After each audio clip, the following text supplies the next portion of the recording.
The November wind carved through Fifth Avenue like a blade, sharp enough to make even the most hardened New Yorkers pull their collars tight. Inside Olympus, the crown jewel of Nikos Stavros' restaurant empire, warmth radiated from marble walls adorned with gold leaf moldings and crystal chandeliers that cast fractured light across white tablecloths. The dinner rush had ended an hour ago, leaving only the soft clinking of silverware being sorted and the low murmur of staff preparing for close. Nikos stood at the bar, a glass of metaxa untouched before him, his dark eyes scanning the room with the practiced vigilance of a man who had survived 3 decades by noticing what others missed. At 38, he carried himself with the kind of authority that didn't need announcement. Broad shoulders filling out a tailored Tom Ford suit, the top 2 buttons of his black silk shirt undone to reveal the edge of intricate ink that crawled up his neck, a permanent reminder of debts paid and wars won. His hair, jet black and slicked back in the classic manner of old Athenian nobility, caught the light as he turned his head. On his wrist, a Patek Philippe caught the chandelier's glow, and a gold signet ring bearing his family crest pressed into his right hand as he drummed his fingers against the mahogany. He had been born in Athens, in the shadow of the Acropolis, where his grandfather had run numbers and his father had expanded into something larger, something that eventually required fleeing across the Atlantic when Nikos was 12. Brooklyn became home. Its streets, its codes, its unspoken hierarchies. By 25, he had carved out territory. By 30, he controlled it. Now, at 38, Nikos Stavros was more than a name whispered in fear.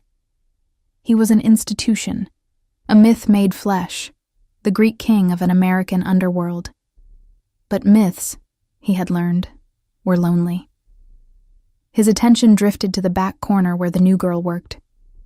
Eleni Costa, 26 years old, hired 3 weeks ago on the recommendation of one of the line cooks whose cousin knew her family. She was beautiful in the way autumn leaves are beautiful, fragile, transient, tinged with something already broken. Blonde hair pulled into a tight bun, hazel eyes that never quite met anyone's gaze, a slender frame that moved through the dining room like a ghost trying not to disturb the air. Nikos had noticed her immediately, not because of her looks. Beautiful women were common in his world, but because of her fear. It clung to her like perfume, acrid and unmistakable. The way she flinched when doors slammed. The way she kept her sleeves pulled down even in the kitchen's heat. The way she smiled with her mouth, but never her eyes. Tonight, she was clearing the last table near the window, her movements mechanical, efficient. She reached for a wine glass, and as her fingers closed around the stem, a passing busboy bumped the table. The glass slipped, tumbling in slow motion, before shattering against the marble floor in an explosion of crystal shards.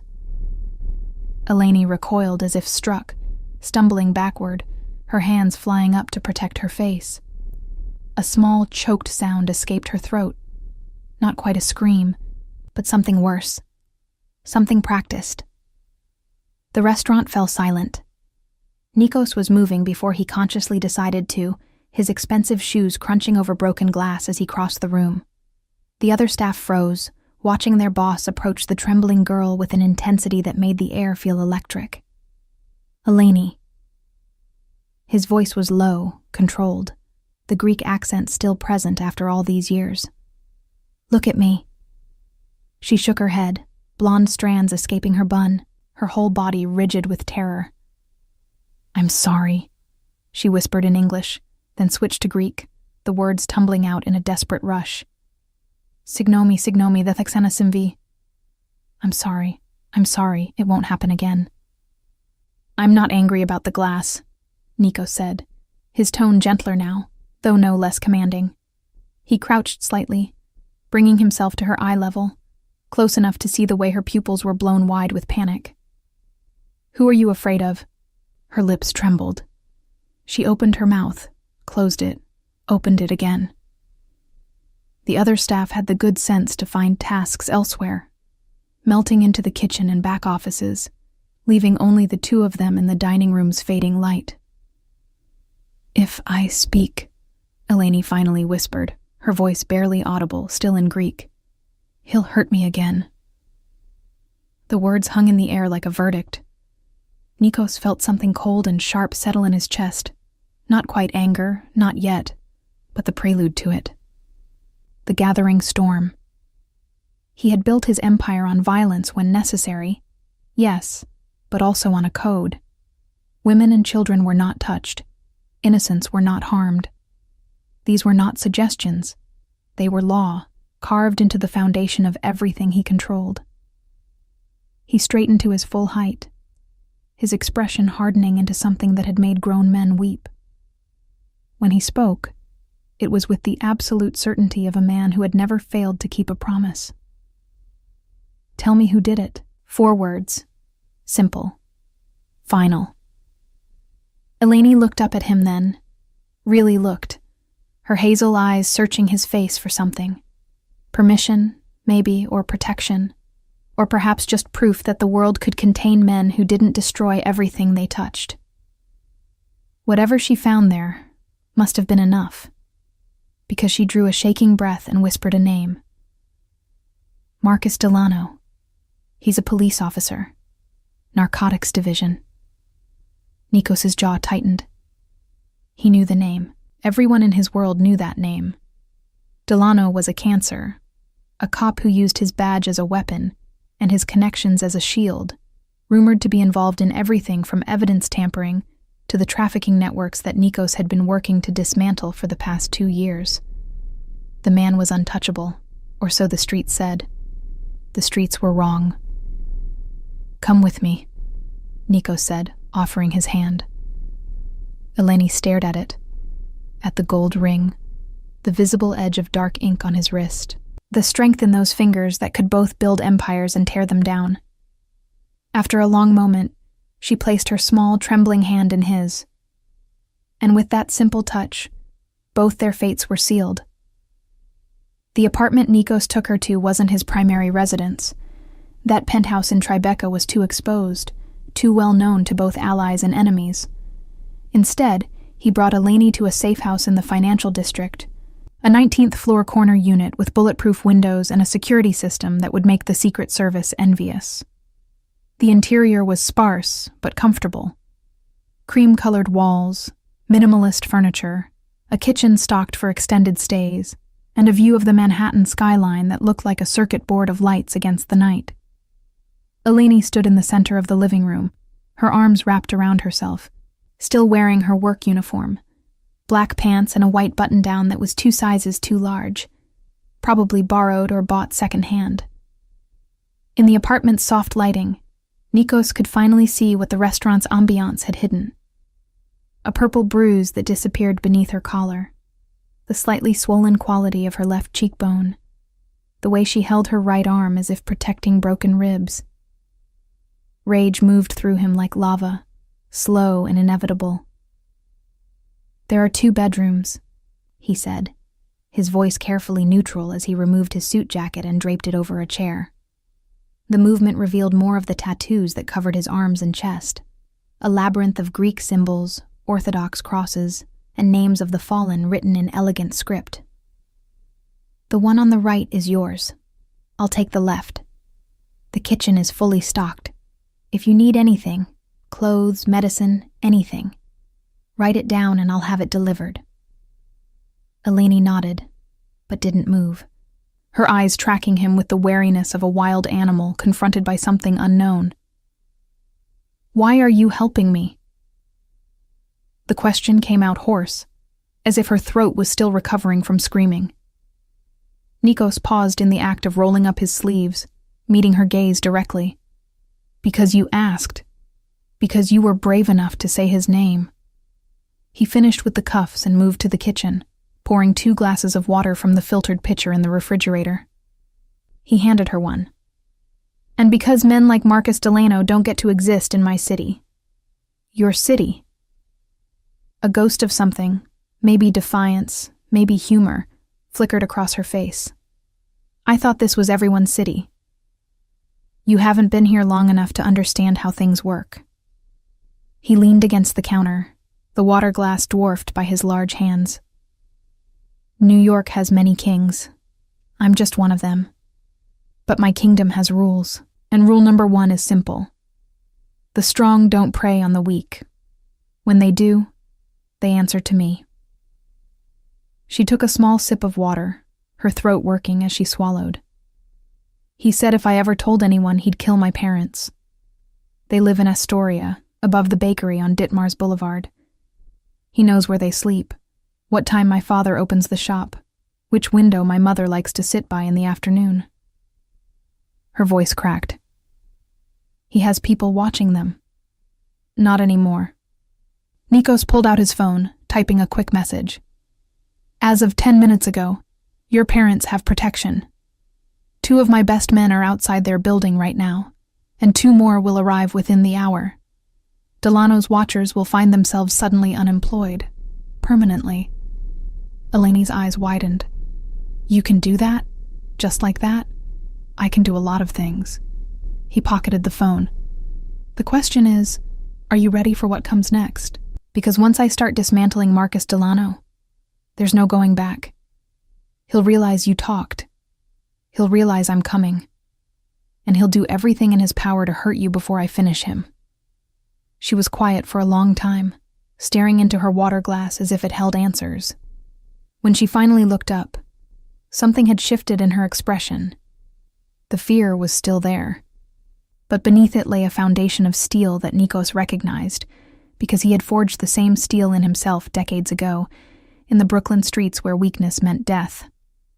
"I'm ready," she said. "Tell me what I need to do."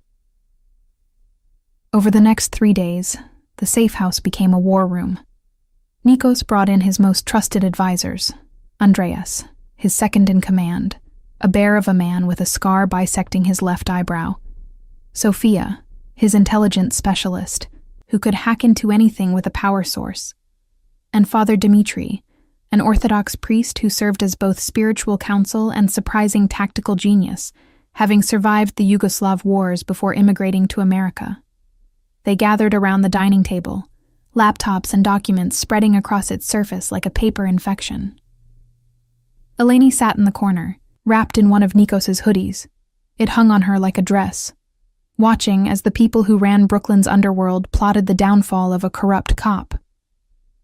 "Delano's involved in 3 major operations," Sophia announced, her fingers flying across her keyboard as lines of code scrolled across the screen. "Human trafficking through Port Newark, using compromised NYPD evidence lockers to move product for the Bratva, and running protection rackets on immigrant-owned businesses in Queens and the Bronx. He's got the protection of his precinct captain, who's got the protection of someone higher up. Haven't cracked that yet." "The trafficking is the priority," Nikos said, his finger tracing a route on the map spread before him. "That's the operation I've been trying to infiltrate for 2 years. If Delano is the enforcement arm, taking him down might reveal the entire network." Andreas grunted his agreement. "Problem is, he's smart, never uses his own phone for business, never meets contacts in person if he can help it, and he's paranoid enough to sweep for bugs weekly. We've tried getting close before. Lost 2 good men in the attempt." Father Dimitri, looking incongruous in his black cassock amid the tactical discussion, stroked his long gray beard thoughtfully. "Perhaps we're thinking about this wrong. We don't need to catch him in the act. We need to make him think he's already caught. Fear makes men careless." Nikos turned to Eleni. "Tell me everything. How you met, how it started, when it changed. Every detail matters." So she told them. The story poured out of her like poison from a wound. How she'd met Marcus 8 months ago at a community event in Astoria. How charming he'd seemed at first. How quickly the charm had turned to control. The first time he'd hit her, he'd apologized with tears in his eyes, swearing it would never happen again. By the 3rd time, he'd stopped apologizing. By the 10th, he'd started bringing friends to watch. "He has videos," she said quietly, her hands clenched in her lap. "Of me. Of what he made me do. He said if I ever left, He'd send them to everyone I knew, put them on the internet, make sure I could never show my face again. The room fell silent except for the soft clicking of Sophia's keyboard as she made notes. Nikos's expression remained carefully blank, but his hands had curled into fists on the table, the knuckles white beneath the tattoos. Where does he keep the videos? On his phone, I think. Maybe his laptop. He was always filming, always saying it was insurance. Then we get the devices and we destroy them, Andreas said simply. Along with any cloud backups. I know people. We do more than that, Nikos said, his voice dropping to something cold and final. We make sure Marcus Delano understands what it means to be afraid. That night, after the others had left, Nikos found Eleni standing at the floor-to-ceiling window, looking out at the city. She'd showered and changed into clothes Sophia had brought. Simple jeans and a soft sweater that actually fit her slender frame. Her blonde hair hung loose around her shoulders, still damp, and for the first time since he'd met her, she looked her age. Young, vulnerable, alive. "Can't sleep?"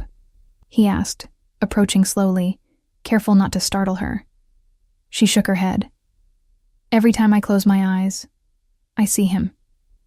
I hear his voice. I feel." She trailed off, wrapping her arms around herself. Nikos stood beside her, maintaining a respectful distance, both of them reflected in the glass against the glittering backdrop of Manhattan. "It gets better," he said quietly. "Not quickly, and not easily, but it does. The nightmares fade. The fear becomes manageable. You learn to breathe again. You sound like you know from experience." "I do." He was silent for a moment, then added, "My mother, my father. Different circumstances, same result. People who thought they were untouchable, taking what they wanted, leaving destruction behind." He touched the window with one finger, tracing invisible patterns. "I was 12 when I learned that the world doesn't care about justice unless someone makes it care. So I became the someone." Eleni turned to look at him, really study him for the first time. In the window's reflection, their eyes met, his dark and ancient with violence witnessed, hers hazel and new with violence survived. "Are you a good man, Nikos Stavros?" He smiled, but there was no humor in it. "No, but I'm very good at what I do, and what I do is make bad men afraid." "Then make him afraid," she whispered. "Make him feel what I felt every day for 8 months." "I will," Nikos promised, "and when I'm done, Marcus Delano will wish he'd never learned your name." Outside, the city blazed eternal, indifferent to the small war being planned in its heights, to the vengeance taking shape in the space between a broken girl and a broken king, who'd both learned that sometimes salvation wears a monster's face. The investigation into Marcus Delano's empire began like all good campaigns, with patience, precision, and the understanding that rushing would only alert the prey. For Nikos, who had built his reputation on strategic thinking as much as ruthless action, this was familiar territory. But what wasn't familiar was the way he found himself watching over Eleni in the quiet moments, the way his chest tightened when she woke screaming from nightmares at 3 a.m, the way he'd started making her tea without being asked, remembering after the second night that she preferred honey to sugar. He was getting involved, not just strategically, but personally. And that, more than any enemy, was dangerous territory. Sophia cracked the first major breakthrough on day 5. She'd been monitoring Delano's digital footprint, not his official devices, which were clean, but the ghost trails that even paranoid men left behind. "He uses a burner phone for his trafficking contacts," she announced, her laptop screen reflecting in her dark eyes as she worked. "Thinks he's clever, routing everything through VPNs and encrypted apps, but nobody's as clever as they think." "Can you trace it?" Nikos asked, leaning over her shoulder. "Can I trace it?" She sounded almost offended. I already have. He's got a meeting scheduled for tomorrow night, 11 p.m., at a warehouse in Red Hook. According to the texts I've recovered, he's supposed to be inspecting a new shipment of girls coming in from Eastern Europe. The words landed like stones in still water. Nikos felt his jaw tighten, that familiar cold rage settling over him like armor. How many? The messages mention 15, ages 13 to 22. Andreas, standing by the window, made a sound deep in his chest like a growl.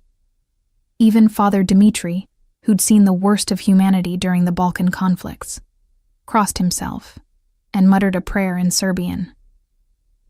Eleni, who'd been sitting quietly on the couch pretending to read a book, spoke up.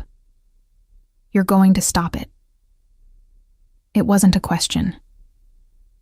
Yes, Nikos said simply. But we need to be smart about this.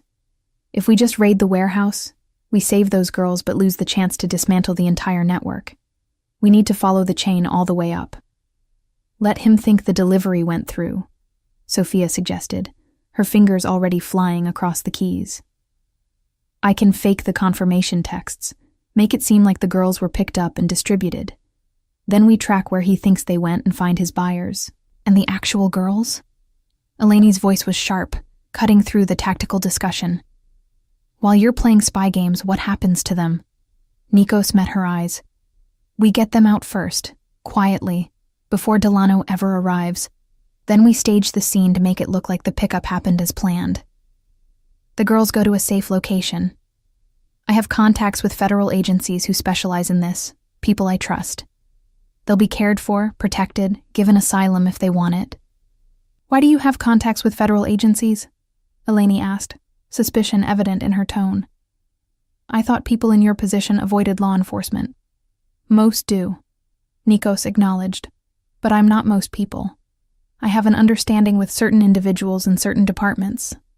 They look the other way on my business ventures that don't hurt anyone, and I provide them with information on operations that do. Like trafficking rings. Like corrupt cops who've forgotten which side they're supposed to be on. Andreas snorted. Tell her the real reason, boss. Tell her about Elena. Something flickered across Nikos's face. Pain, old and scarred, but not quite healed. He was silent for a long moment before speaking. I had a sister. Elena. 3 years younger than me. Beautiful, smart, wanted to be a doctor. He paused, his hand unconsciously moving to a spot on his chest where Eleni knew, from glimpses when he'd rolled up his sleeves, he had a name tattooed over his heart.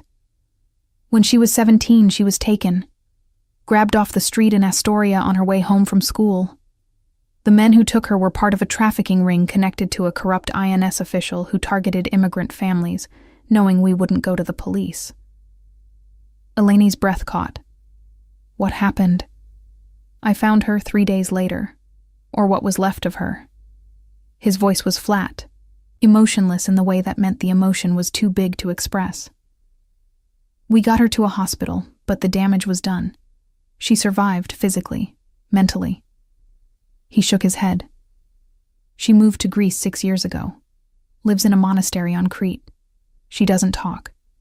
Doesn't leave her room most days. She's alive. But the girl she was died in that warehouse. The safe house fell silent. Even Sophia had stopped typing. So no, Nikos continued, his dark eyes boring into Eleni's. We don't play games with the girls in that warehouse. We get them out first. Always. Then, we burn down the men who put them there. That night, Nikos assembled a team. Not his usual enforcers, but specialists. People who could move silently, who knew how to extract hostages without alerting guards, who'd done this kind of work in worse places than Red Hook warehouses. He briefed them in the safe house's living room, while Eleni watched from the kitchen, absorbing every detail. 6 guards on site, Andreas reported, studying blueprints spread across the coffee table. 4 outside, 2 inside. They're expecting Delano at 11, but the girls arrived this afternoon, being held in the back section, manifested as machine parts through a shell company with ties to the Odessa mob. Odessa, Father Dmitri mused. That means Gregor Volkov is involved. He controls Port Newark's eastern dock operations. We've known Volkov's dirty for years, Nikos said. But he's protected by the same political machine that shields Delano. Taking down this operation gives us leverage on both. What about the girls? One of the specialists asked, a lean woman named Katya, who'd once been Spetsnaz. After extraction, where do they go? I have a place, Nikos said. A facility in Westchester, run by a nonprofit I fund anonymously. Medical care, legal services, trauma counseling, education. They stay as long as they need. Get help processing asylum claims, job training when they're ready. No one's pressured to leave. No one's forced to testify if they're not comfortable. Katya nodded approvingly. You've done this before. Too many times, Nikos admitted. But never enough. There's always another warehouse, another shipment, another Marcus Delano thinking he can do whatever he wants because he has a badge. The operation went smoothly, too smoothly, which should have been Nikos's first warning that something was wrong. His team infiltrated the warehouse at 9 p.m., 2 hours before Delano's scheduled arrival. The guards were neutralized with precision, alive but unconscious, cable-tied and stashed in a maintenance closet. The girls were found exactly where intelligence suggested, locked in a converted storage room that smelled of rust and fear. Katya led the extraction while Nikos stayed back to coordinate, watching through body camera feeds as 15 terrified young women were guided out into waiting vans. Medical personnel were ready, translators for 6 different languages, blankets and water and patient hands that didn't grab. But when Sophia checked her intercepts, her face went pale. Problem. Big problem. What? Nikos's attention snapped to her. Delano changed his plans. He's not coming at 11. He's coming now. And he's bringing friends. I'm reading 6 vehicles. At least 20 men, maybe more. They're 3 minutes out. The warehouse was supposed to be empty by then, staged to look like a successful pickup. But half the girls were still in the vans, and his team was still on site. If Delano arrived now, it would be a massacre. Get everyone out, Nikos ordered into his comms, already moving toward the door of the safe house. Katya, you have 2 minutes to clear the area. Leave the guards, leave the staging. Just get those girls safe. Where are you going? Eleni's voice cut through the organized chaos. He paused, one hand on the doorknob, and looked back at her.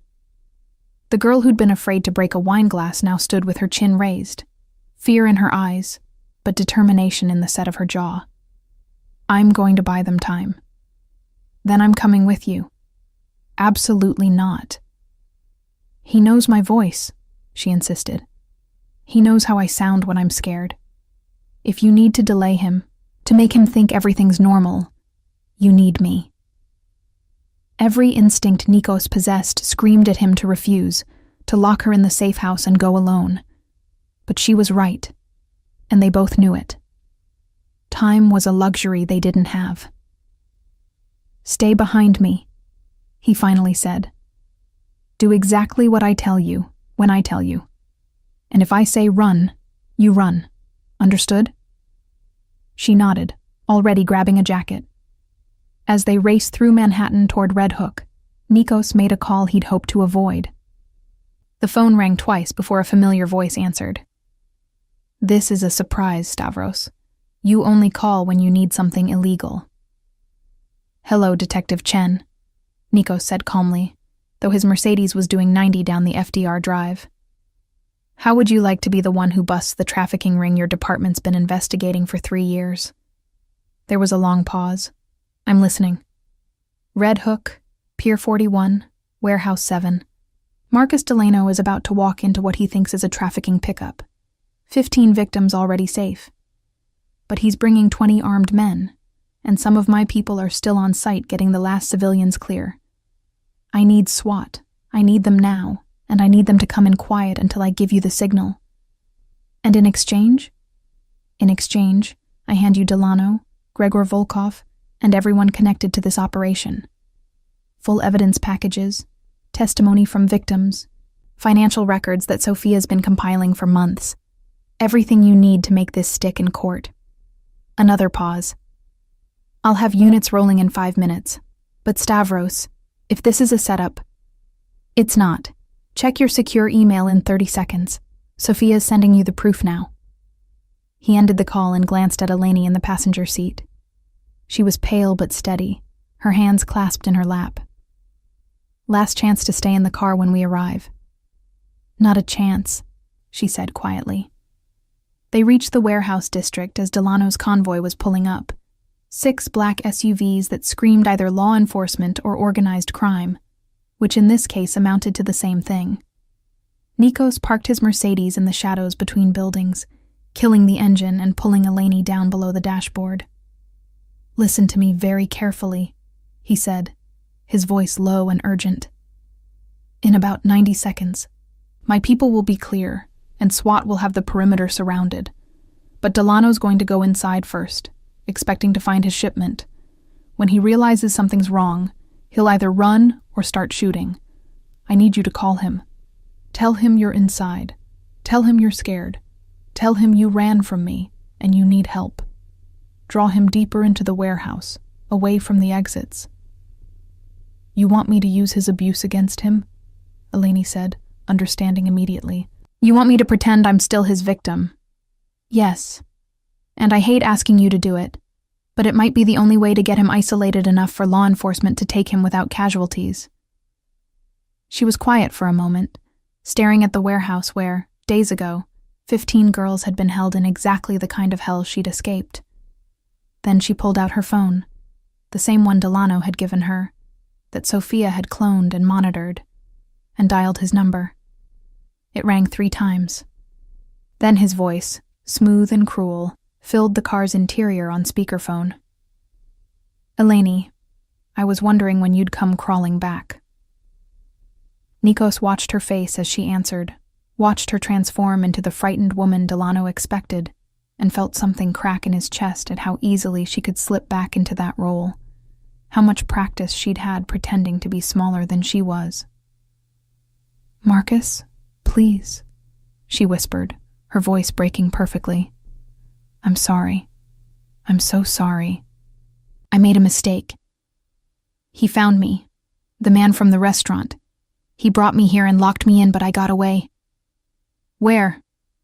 Delano's voice was sharp now, suspicious. "The warehouse. The one you told me about, where you work sometimes. I saw the address in your phone.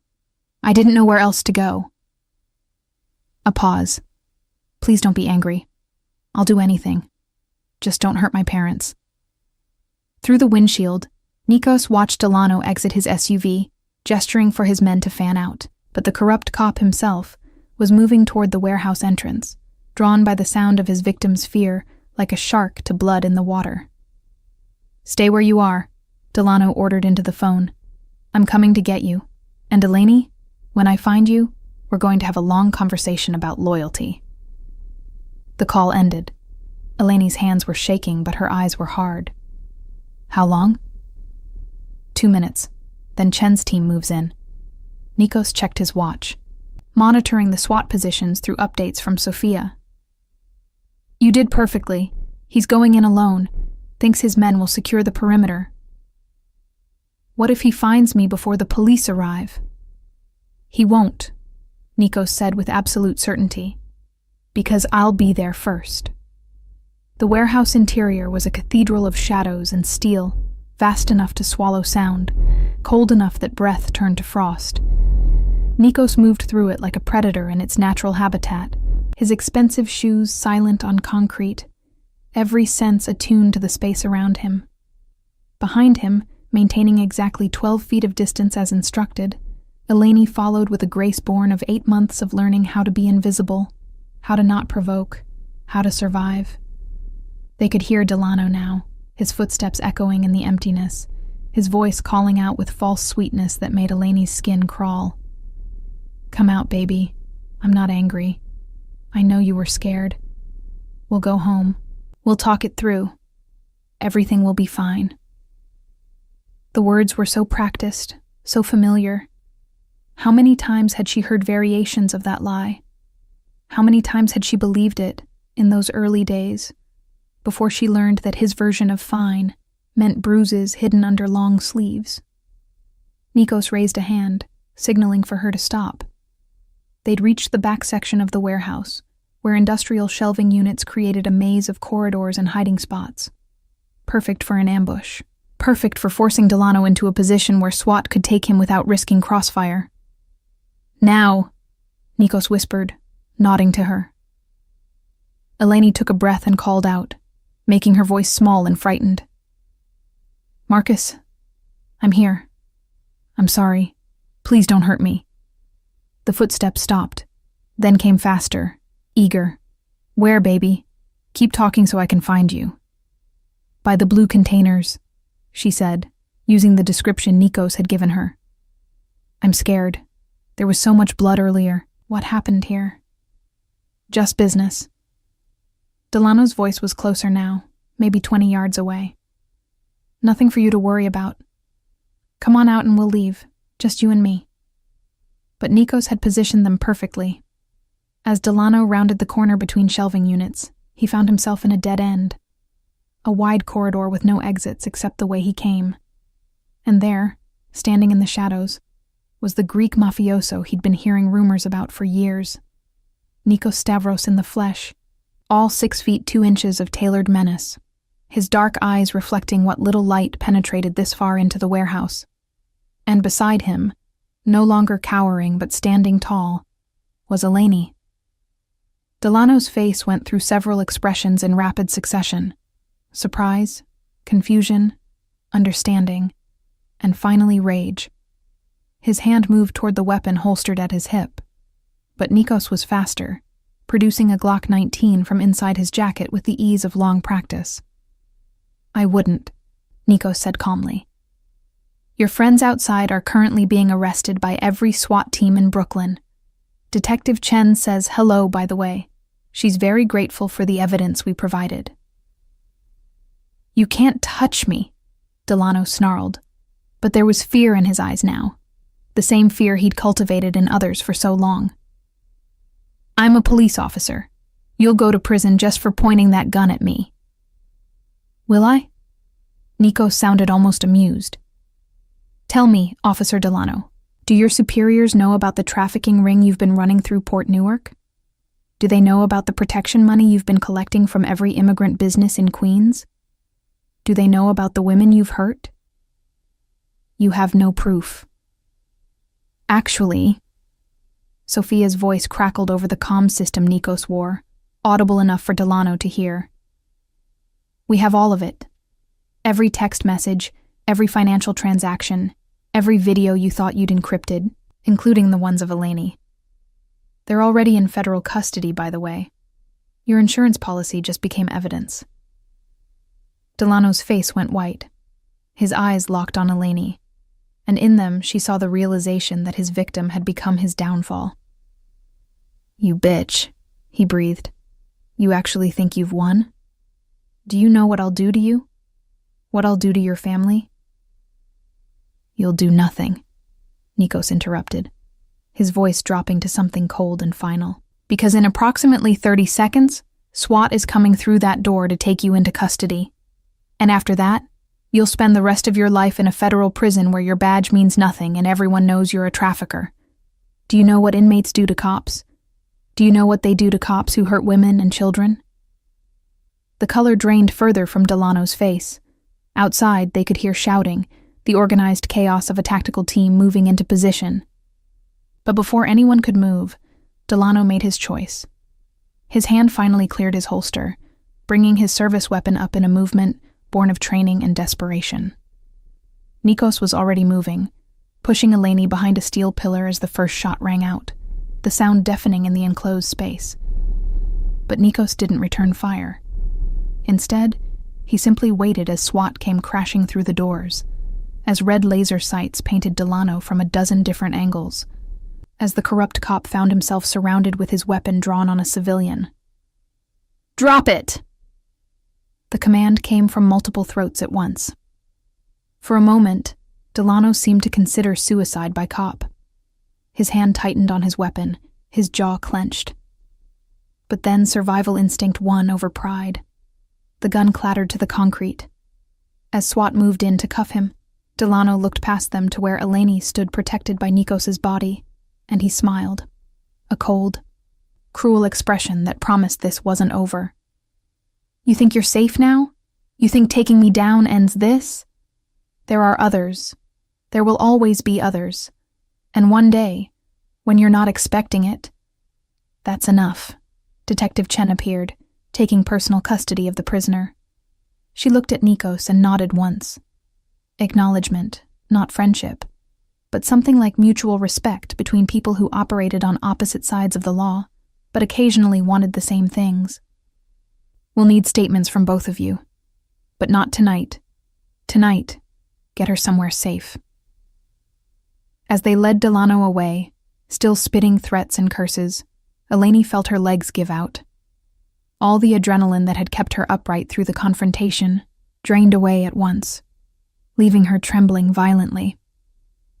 She would have collapsed if Nikos hadn't caught her, his arms strong and steady as he lowered them both to the floor, letting her shake against his chest while he murmured something in Greek. Old words, probably a prayer, maybe a promise. "It's done," he said when she could breathe again. "He can't hurt you anymore." "But he was right," she whispered. "There are others. The men he worked with, the people who protected him, the network he was part of. They'll know I'm the one who helped bring him down." "Let them know," Nikos said fiercely, tilting her face up to meet his eyes. "Let them all know. Because what they'll learn is that anyone who touches you answers to me. And I don't forgive, Eleni. I don't forget. And I never lose." In the weeks that followed, Nikos's promise proved true. The evidence Sophia had compiled didn't just bring down Marcus Delano. It toppled an entire hierarchy of corruption. 3 more police officers were arrested. 2 city officials resigned ahead of criminal charges. Gregor Volkov's port operations were shut down by federal authorities, and the Odessa mob's trafficking routes through New York were effectively destroyed. The 15 girls rescued from the warehouse were safe in Westchester, beginning the long process of healing. Several had already agreed to testify, knowing they had protection not just from law enforcement, but from the shadowy figure who'd orchestrated their rescue. But for Eleni, the victory felt hollow. She was safe, yes. Free, yes. Her parents were protected. Delano was in custody. The videos that had been used to control her were destroyed. By every measure, she should have been celebrating. Instead, she found herself standing at the window of the safe house at 3 a.m, unable to sleep, jumping at every sound. The trauma didn't disappear just because the threat was gone. The nightmares didn't stop just because the monster was locked away. "I thought it would feel different," she said, when Nikos emerged from his room, drawn by the sound of her movement. He'd started sleeping in his clothes, she noticed, or not sleeping at all, keeping watch even when it wasn't necessary. "I thought I'd feel free." He joined her at the window, close enough that their shoulders almost touched, far enough to maintain respect. "Freedom comes in pieces," he said quietly.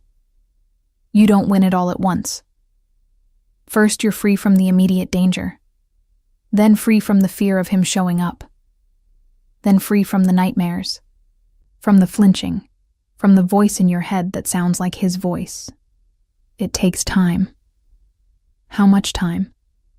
"As much as you need. There's no schedule for healing." She turned to look at him. Really look at him. This man who'd become her protector, her avenger, her unexpected ally. In the city lights filtering through the window, she could see the scars on his knuckles, the permanent tension in his jaw, the weight of violence carried in his eyes. "Who protects you, Nikos? Who gives you the time you need?" The question seemed to surprise him. For a long moment he didn't answer, just stared out at Manhattan, as if it held answers written in the patterns of its lights.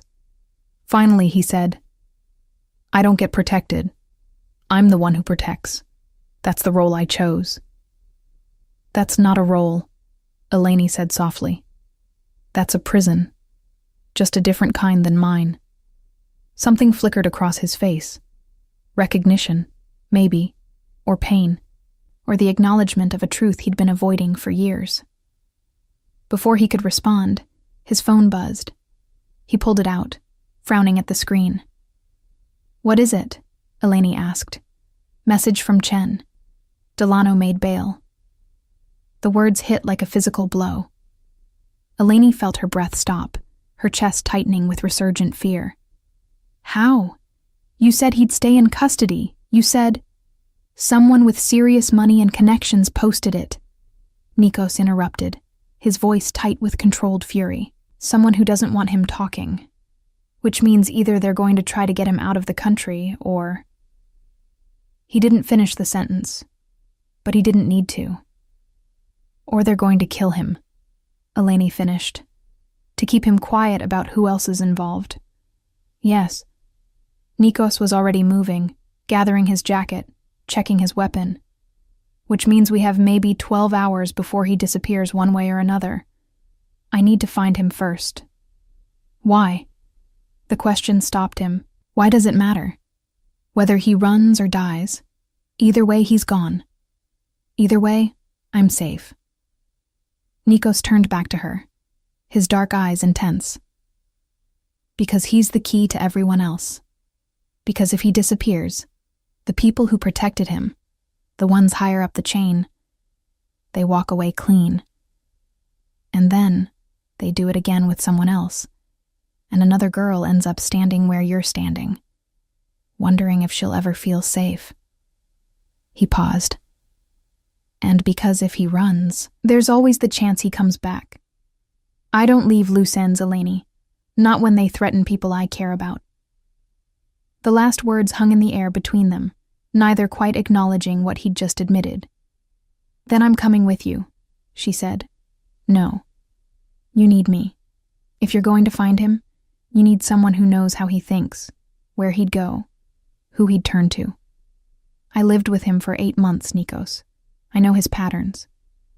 She stepped closer, her voice steady despite the fear coursing through her.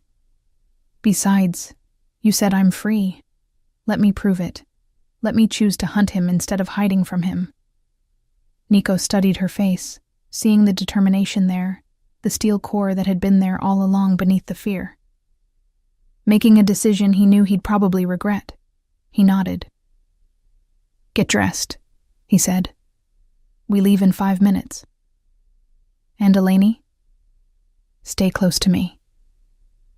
Whatever happens out there, whatever we find, you stay close." As she hurried to her room to change, Nikos made a series of calls, to Andreas, to Sophia, to contacts scattered throughout the 5 boroughs. He was assembling his pieces, preparing for the hunt. But in the back of his mind, a truth was crystallizing that he'd been trying to ignore for weeks. He wasn't just protecting Eleni anymore. Somewhere in the late-night conversations, the shared silences, the way she'd stood brave when he needed her to, he'd started caring. Really caring. The kind of caring that made a man reckless, that made him take chances he shouldn't take, that made him forget the cardinal rule of his business.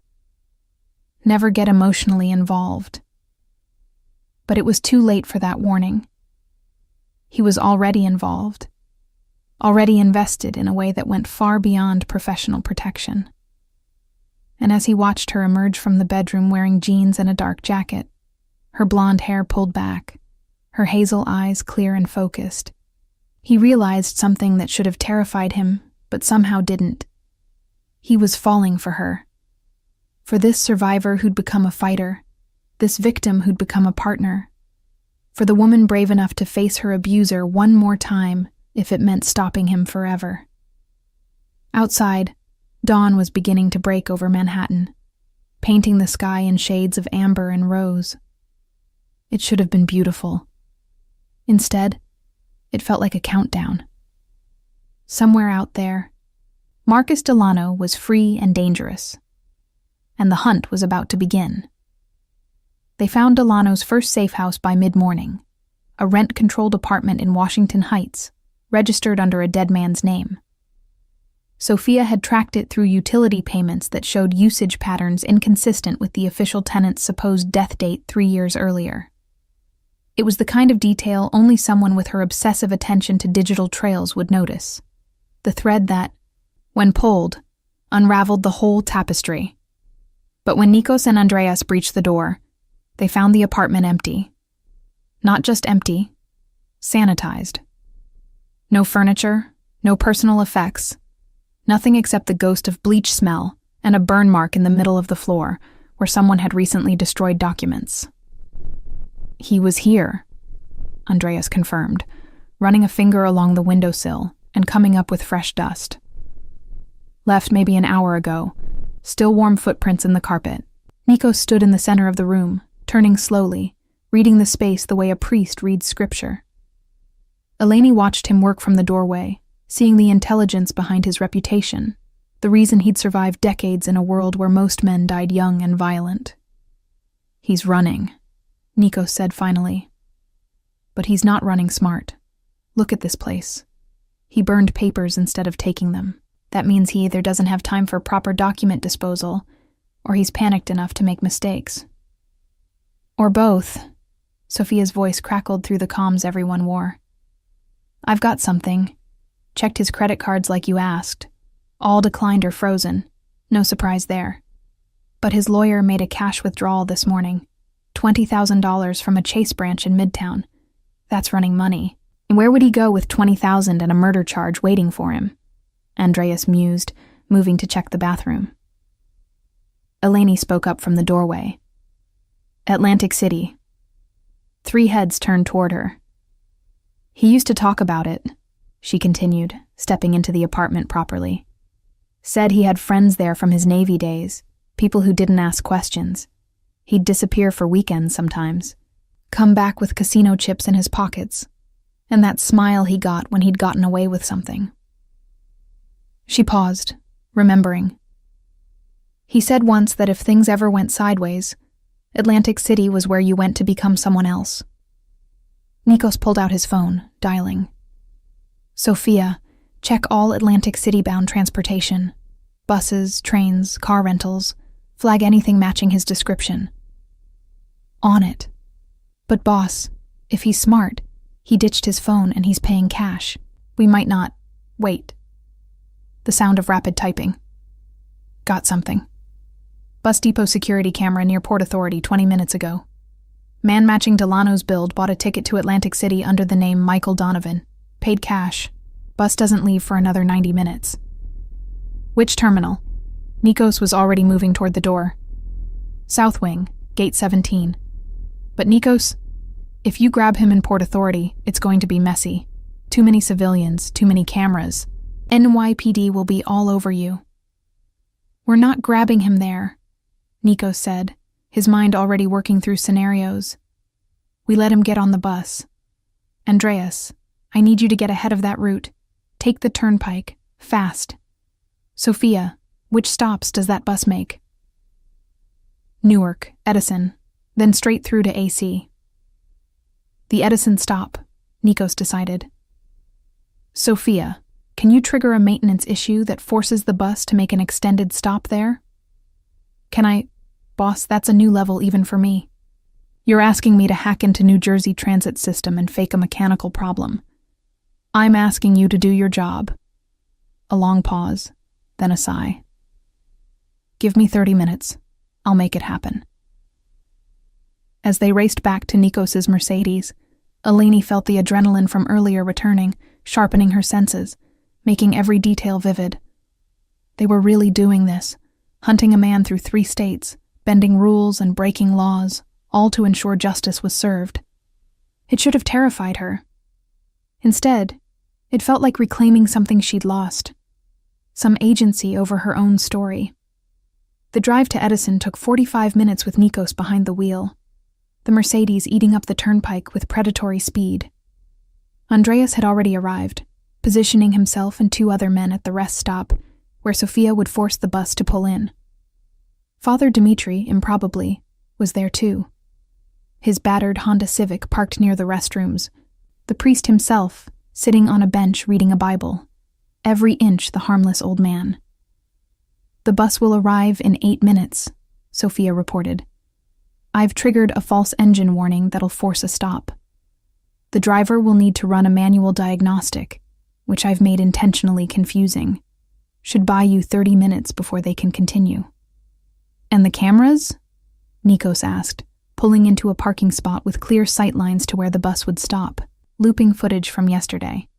As far as anyone reviewing it will know, nothing interesting happened today. Eleni watched as Nikos transformed from the man she'd been sharing a safe house with into something else. A predator, yes, but also a general, a strategist, someone who saw 3 moves ahead and never made the first move until he knew how the last one would end. "When the bus stops," he said, checking his weapon one more time before sliding it into the holster concealed under his jacket. "Delano will either stay on board or make a run for it.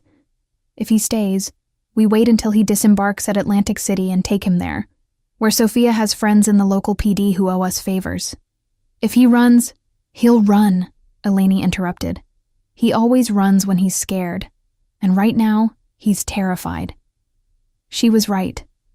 When the bus pulled into the rest stop 10 minutes later, disgorging passengers for a bathroom break, Delano was the 3rd one off, and the moment his feet hit pavement, his body language changed. He looked around quickly, spotted the freeway beyond the rest stop, and started walking fast toward the fence line. "Moving," Andreas reported over comms, his team flowing from their positions to intercept. But Nikos held up a hand, stopping them. "Let him go a little further, away from the civilians." He glanced at Eleni. "Stay in the car. Lock the doors. If anything goes wrong, nothing's going to go wrong," she said with more confidence than she felt. "Go get him." Nikos and Andreas moved like shadows, closing the distance between themselves and Delano with practiced ease. The former cop was fit, but he was also looking over his shoulder every 3 seconds, which slowed him down.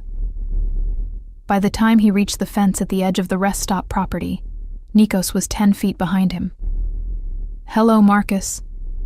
Delano spun, his hand going to his waistband where he'd once carried his service weapon, finding nothing. His face went through the same progression of emotions as in the warehouse: shock, fear, calculation. Then he ran. But he was running toward the fence, away from escape, into a corner.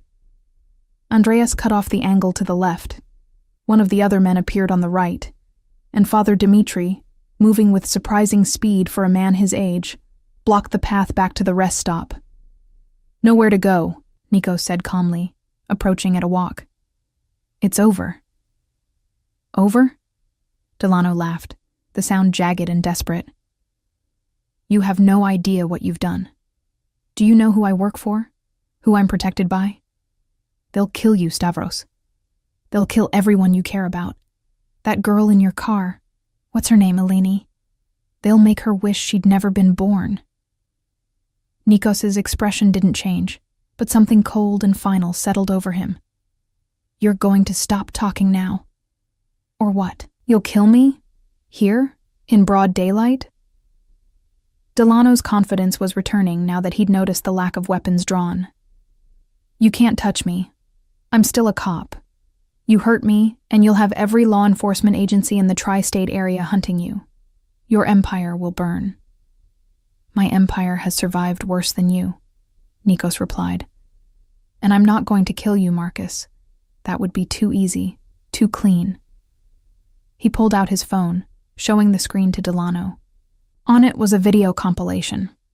Clips from the surveillance Sophia had been running, showing Delano collecting bribes, meeting with known traffickers, entering the warehouse where the girls had been held.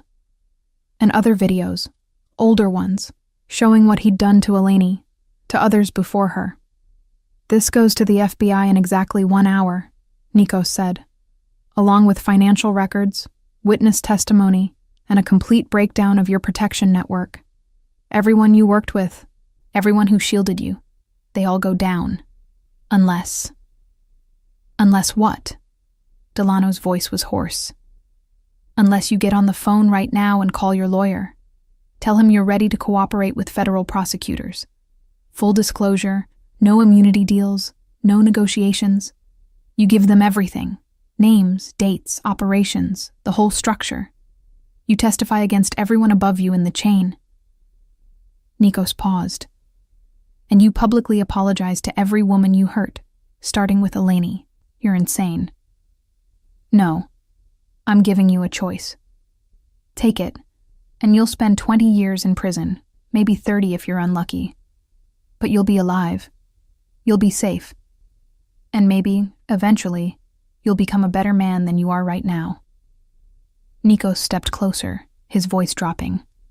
Or refuse, and I release this evidence in a way that makes you look like a rat anyway. Your bosses will think you're cooperating whether you are or not. And then you won't last 3 days. Not in prison. Not on the street. Not anywhere.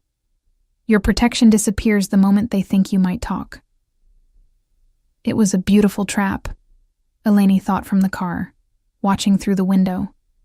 Either way, Delano was finished. But this way, there was at least the possibility of justice rather than just vengeance. Delano's shoulders slumped. The fight went out of him all at once, leaving only a broken man who'd finally run out of road. You win, he said quietly. I'll call the lawyer.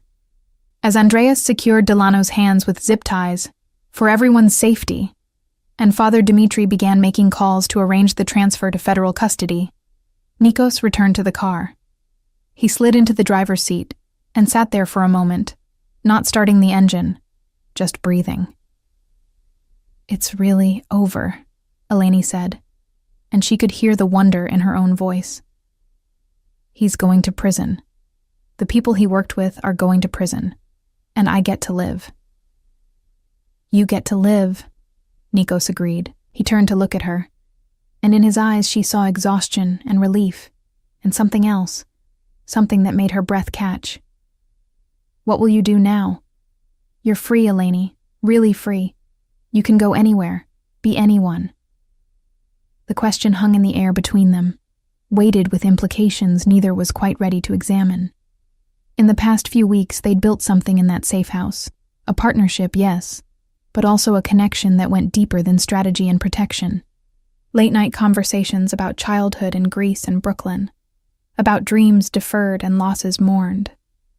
The comfortable silences that came from two people who understood survival.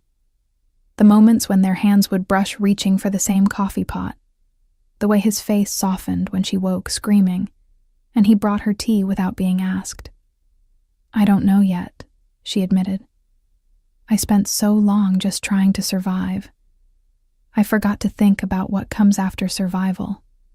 What I want? Who I want to be? She paused.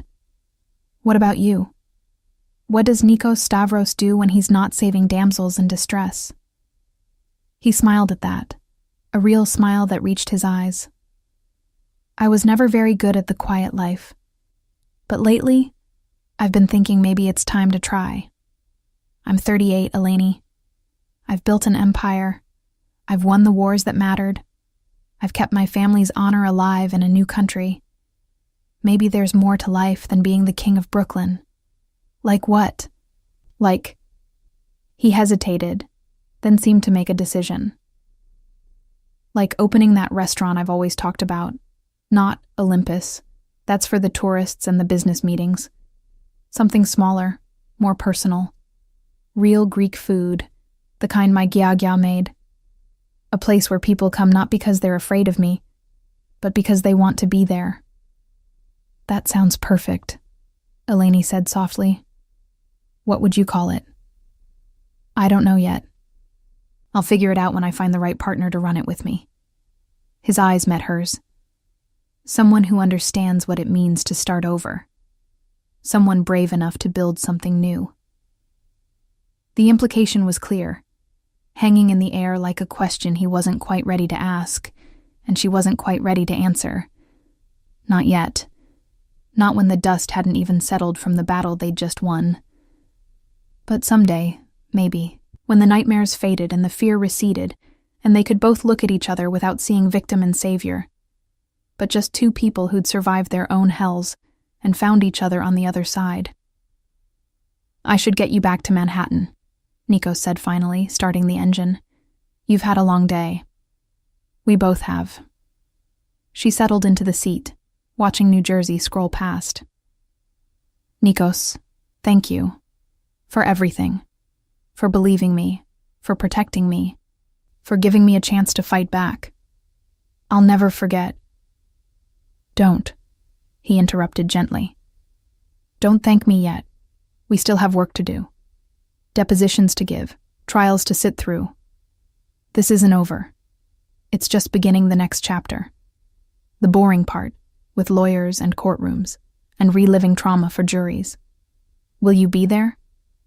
The question came out smaller than she intended. "For the trials?" "Every day," he promised. "I don't abandon people I care about, Eleni. Not when things get difficult. Not ever." The drive back to Manhattan took longer than the drive out, traffic thickening as they approached the city. But Eleni didn't mind. She watched Nikos drive, his hands steady on the wheel, his profile sharp against the setting sun, and thought about second chances. About how sometimes salvation came from the most unexpected places. About how the man the whole city feared had turned out to be the one who made her feel safe. 3 months later, Marcus Delano stood in federal court and pleaded guilty to 43 counts, including trafficking, bribery, assault, and corruption.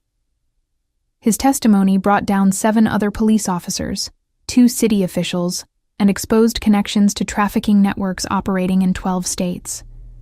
The judge sentenced him to 40 years without possibility of parole.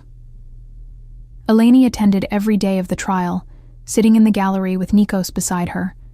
And every day, when Delano's eyes found hers, she met them steadily, without fear, without flinching. The girl who'd whispered, "If I speak, he'll hurt me again," was gone. In her place was a woman who'd spoken, who'd survived, who'd won. Spring came to New York with the apologetic enthusiasm of a guest who knows they're late to the party. By April, the brutal winter that had defined the early months of the year had finally loosened its grip, giving way to warming temperatures and the kind of soft rain that washed the city clean. In Cobble Hill, Brooklyn, on a corner where Smith Street met Warren, a new cafe was preparing to open. The sign above the door read, Ilios, in elegant gold letters, the Greek word for sun. Through the wide windows, passers-by could see exposed brick walls painted a warm terracotta, wooden tables and chairs that looked vintage but were carefully chosen for comfort, and hanging plants that created a small garden atmosphere. The menu board behind the counter promised traditional Greek coffee, homemade pastries, and lunch options that read like a love letter to Mediterranean home cooking. Eleni stood in the center of her cafe, a paint-smudged bandana holding back her blonde hair, surveying her kingdom. 6 months ago, she'd been a girl who couldn't break a wine glass without having a panic attack. Now she was a business owner, her name on a lease, her vision taking physical form in wood and brick, and the scent of fresh bread from the ovens being installed in the back. The transformation hadn't been easy or linear. There had been setbacks. Nights when the nightmares returned and she woke up screaming, days when a stranger's voice or footsteps would send her spiraling into panic attacks that left her shaking for hours. The trial had been its own special hell, having to recount every detail of the abuse, while Delano's lawyers tried to paint her as a willing participant, a vindictive ex-lover, anything but what she was, a survivor. But she'd had help. Therapy twice a week with a trauma specialist who didn't flinch at the worst of her stories. Support groups with other survivors who understood in ways no one else could. And Nikos, who'd kept his promise to be there through all of it, sitting in courtrooms and hospital waiting rooms, and her tiny new apartment at 3 a.m. when the panic attacks hit, never judging, never pushing, just present in the way that said, "I'm not going anywhere." Their relationship had evolved slowly, carefully, both of them aware of the power imbalance that had defined their initial meeting, both determined not to let gratitude or trauma bonding masquerade as something real. For months, they'd existed in a careful limbo. Friends, certainly partners in the legal battle that had consumed the winter, but nothing more. Nothing physical. Barely even touching except when the nightmares made comfort necessary.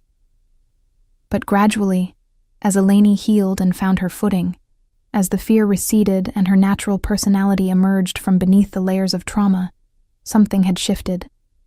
Inside jokes developed. Comfortable silences lengthened. Their coffee meetings became daily rituals neither would miss. And one evening in March, when Nikos had been helping her paint the cafe's walls, and she'd accidentally gotten primer in his hair, they'd both reached to clean it off at the same moment, and their hands had collided, and their eyes had met, and they'd kissed. Soft and tentative, and tasting of paint fumes and possibility. And when they'd pulled apart, Eleni had been smiling, really smiling, and Nikos had looked like a man who'd just been given a gift he hadn't thought he deserved. "We should take this slow," she'd said.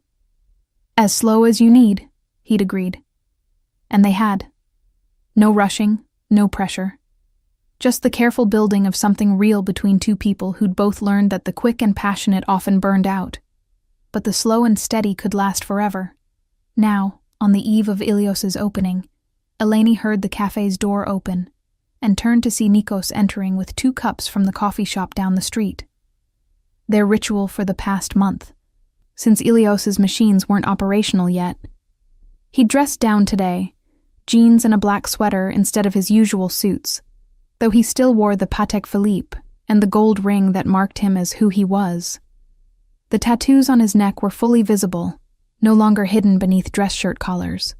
In the month since Delano's arrest, Nikos had been quietly stepping back from the more violent aspects of his business, delegating to Andreas and others, focusing instead on the legitimate enterprises that had always existed alongside the shadow operations. It turned out the King of Brooklyn was just as good at running restaurants and real estate developments as he'd been at running the streets. "Coffee delivery," he announced, handing her a cup. "Your usual, way too much sugar and a shot of vanilla that would make any Greek grandmother weep." "Yaya would understand," Eleni replied, using the affectionate Greek term for grandmother. "She'd want me happy, and this makes me happy." She took a sip and gestured around the cafe. "What do you think? Are we ready?" Nikos made a show of inspecting everything: the arranged tables, the menu board, the small shelf of Greek products for sale near the register. "I think," he said slowly, "that you've created something special here. Something real. I'm proud of you, Eleni."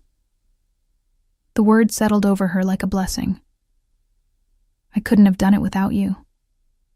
The loan, the contractors, No," he interrupted gently. "You could have done all of this without me. Maybe it would have taken longer. Maybe the path would have been different. But you would have gotten here. The strength was always yours, Eleni. I just helped you remember it." She set down her coffee and moved to stand in front of him, close enough that she had to tilt her head back to meet his eyes. At 26, she'd finally grown into herself, no longer the frightened girl in too large clothes, but a woman who knew her own worth, who'd faced down her demons and won. "You saved my life," she said simply. "That night in Olympus when I broke that glass, if you hadn't noticed, if you hadn't cared, I'd probably be dead by now. Delano would have killed me eventually. He was getting worse, more violent. It was only a matter of time." Nikos's hand came up to cup her face, his thumb gently stroking her cheekbone where the bruises had once been. "And you saved mine," he said quietly. "I was drowning in violence, in the business, in being the person everyone feared. I'd forgotten there was another way to be strong. You reminded me. You showed me that the real power isn't in making people afraid. It's in making them feel safe. They stood like that for a long moment, the cafe quiet around them, spring rain pattering against the windows. Outside, Brooklyn moved at its usual frenetic pace, but in this space Eleni had created, there was peace. "I love you," Eleni said, the words coming easier than she'd expected. "I know we said we'd take things slow, and I know there's probably a dozen reasons why this is complicated, but I love you, Nikos Stavros. Not because you saved me, not because I'm grateful, but because of who you are. Because you're kind underneath the reputation. Because you kept every promise you made. Because when I look at you, I see home." Nikos's eyes were suspiciously bright. For a man who'd made grown men weep with a look, he seemed to be having trouble with his own emotions. "I love you too," he managed. "I have for months. I was just waiting until you were ready to hear it without wondering if it was real or just some trauma response." He smiled. "You're sure?" "Because I come with a lot of baggage, Eleni. A past that's not pretty. A reputation that scares people. A life that's complicated in ways most people can't even imagine." "I'm sure," she said firmly. "Your past made you who you are, and who you are is someone I love. As for complicated, I think we're both pretty well versed in complicated at this point." He kissed her then, properly this time, not the tentative exploration from a month ago, but something deeper, more certain. A kiss that tasted like coffee, and promises, and the future they were building together, one careful day at a time. When they finally pulled apart, both slightly breathless, Eleni laughed. "So, about that restaurant you mentioned, the one you wanted to open with the right partner. What about it?" "Well, I know someone who's opening a cafe and might be interested in expanding. Maybe a dinner service? Traditional Greek cuisine, the kind your gyagya made? We could call it." She pretended to think. "I don't know. Maybe Stavros and Costa?" Nikos grinned, the expression transforming his usually serious face into something younger, lighter. "Partnership has a nice ring to it. Though I have to warn you, my gyagya's recipes are legendary. We'd have a line around the block." "Good," Eleni said. "Let them line up. We'll feed them good food and strong coffee, and remind them that Brooklyn's not just about the hustle. It's about community, family, taking care of your own." Over the next few months, that vision became reality. Ilios opened to immediate success, with lines forming before dawn for Eleni's fresh-baked koulouri and strong Greek coffee. The evening service that Nikos helped develop drew a different crowd, neighborhood regulars mixed with adventurous foodies willing to brave Cobble Hill for authentic moussaka and slow-roasted lamb.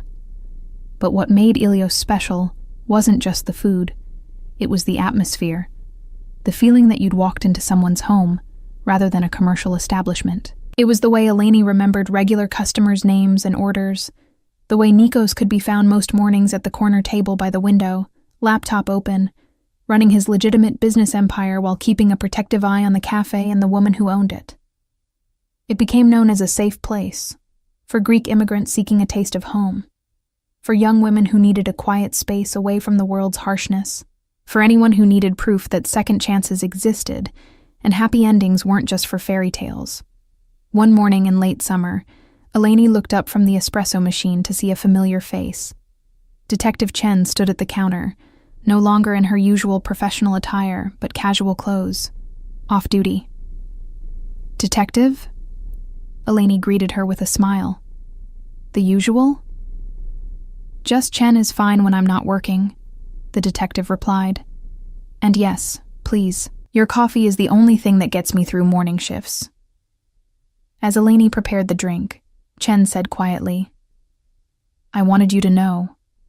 Delano's appeal was denied yesterday. His sentence stands. 40 years, no parole. He'll die in prison." Eleni's hands didn't shake as she finished the coffee. A year ago, even the mention of his name would have sent her into panic. Now, it was just information. just the final chapter of a story she'd already moved past. "Thank you for telling me," she said, sliding the cup across the counter. "On the house, by the way. I can't accept—" "You can and you will," Eleni insisted. "You helped save 15 girls that night.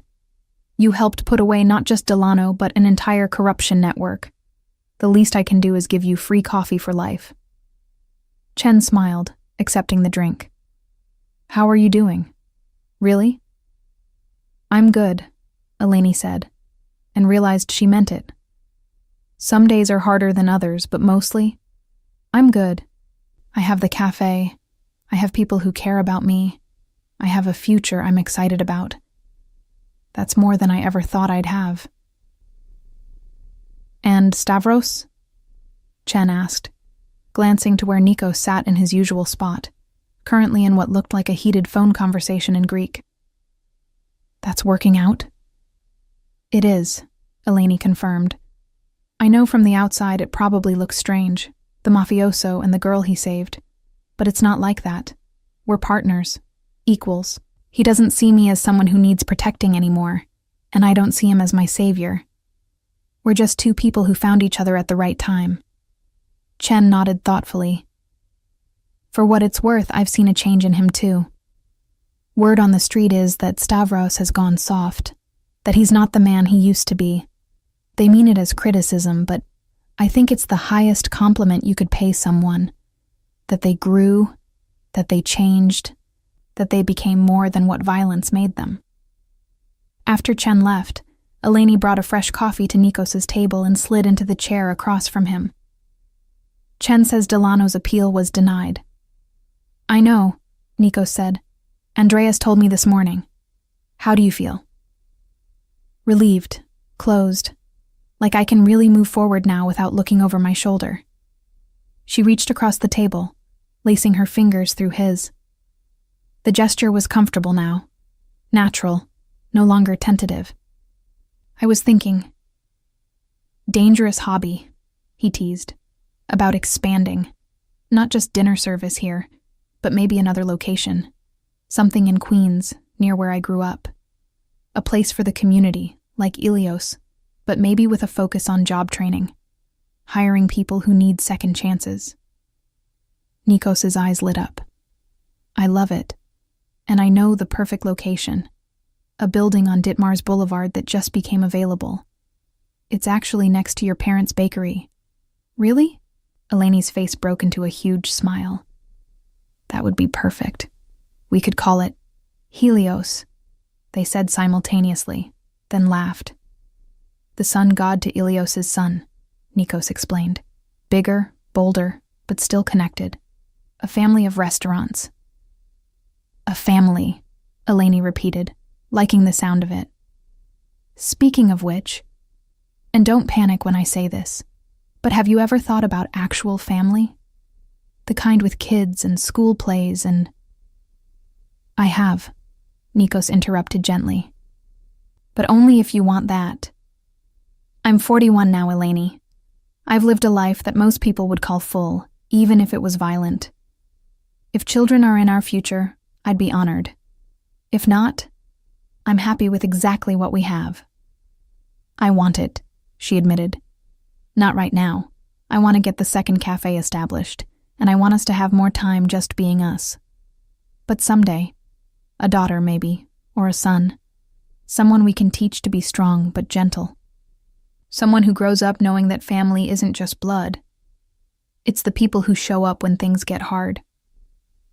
"Like I showed up for you," Nikos said softly. "Like we showed up for each other," Eleni corrected. That evening, after the cafe closed and they were walking back to the apartment they now shared, a renovated brownstone in Park Slope that Nikos had bought and Eleni had decorated, they passed a street musician playing Greek music on a bouzouki. Nikos stopped, pulled Eleni into his arms, and began to dance with her right there on the sidewalk, ignoring the amused looks from passers-by. "What are you doing?" Eleni laughed, letting him lead her in the steps of a traditional Kalamatianos. "Living," he said simply. Dancing with the woman I love on a beautiful Brooklyn evening. Isn't that what people do when they're happy? Is that what you are? Happy. He stopped dancing, but kept his arms around her, looking down at her face that had become as familiar to him as his own reflection. Happier than I ever thought possible, he admitted. A year ago, I was the king of Brooklyn, feared and respected and absolutely alone. Now you're mine, Eleni finished, rising on her toes to kiss him. And I'm yours. And we're building something bigger than either of us could have built alone. To second chances, Nikos toasted with an invisible glass. To choosing to be brave, Eleni countered. To finding home in unexpected places, they said together. The musician finished his song and started another, and they danced again as the sun set over Brooklyn, casting long shadows and golden light. And if anyone watching wondered at the sight of the Greek mafioso dancing with the cafe owner, both of them smiling like teenagers despite the scars and tattoos and weathered hands that told of harder times, well, that was Brooklyn for you. A place where anyone could start over, where broken things got mended, where the king of the underworld could fall in love with the survivor, and both could find their way to something like peace. 6 months later, Helios opened in Astoria to crowds that stretched around the block. Eleni's parents were there, her father crying openly as he watched his daughter cut the ribbon on her second business. Nikos's people were there too, Andreas and Sophia, and even Father Dmitri, blessing the building in both Greek and English. And in the corner, at a table set for two, was a photograph. Elena, Nikos's sister, who'd sent it from her monastery in Crete. It showed her smiling, a small, tentative smile, but real, standing in a garden she'd planted herself. The note that came with it read simply, "Proud of you, brother. Keep choosing light over darkness. Keep choosing love." Eleni found Nikos looking at the photo during the opening party, his expression soft and sad and hopeful all at once. She slipped her hand into his and said, "Maybe we should visit her. When things quiet down here, show her what you've built, who you've become." "I'd like that," Nikos said. "I'd like her to meet you. To see proof that the darkness doesn't win, not if you fight hard enough." "We fought hard enough," Eleni corrected. "We fought and we won, and now we get to live. Really live, not just survive." That night, as they stood on the balcony of their brownstone, looking out over the Brooklyn skyline, with its million lights blazing eternal, Eleni thought about the journey that had brought them here. From terror to trust, from victim to survivor to victor, from a broken wine glass and a whispered confession to 2 successful businesses and a love that had been built slowly, carefully, on a foundation of mutual respect and genuine care. "Thank you," she said quietly. "For what?" Nikos asked, pulling her closer against the autumn chill. "For hearing me, that night in Olympus, when I whispered, 'If I speak, he'll hurt me again.' You heard me. Not just the words, but what I was asking for. Permission to be brave. Protection while I found my strength. And you gave me that without asking for anything in return." "You're wrong about that," Nikos said. "I asked for something. I asked you to trust me. And you did, even when you had every reason not to. That trust saved me as much as my protection saved you." They stood together in comfortable silence, 2 survivors who'd found each other in the darkness and chosen to build something in the light. The city spread out before them, indifferent to their small story, unaware that in one of its millions of buildings, in one corner of Brooklyn's vast tapestry, 2 people had proven that redemption was real, that love could grow in unlikely soil, that sometimes the monsters became protectors, and the victims became warriors, and everyone found their way home. And in the morning, they'd wake up and go to Ilios, where Nikos would take his usual seat by the window, and Eleni would bring him coffee made just the way he liked it, and they'd plan their next expansion, their next adventure, their next chapter. Because that's what survivors did. They kept moving forward, kept building, kept choosing to live rather than merely exist. The Greek mafia boss and the girl he'd saved had become simply Nikos and Eleni, partners in business and life. Proof that the strongest empires aren't built on fear, but on the quiet courage of two people deciding to trust each other with their broken pieces and building something whole. And in Brooklyn, where second chances grow like wildflowers through sidewalk cracks, that was the most natural thing in the world.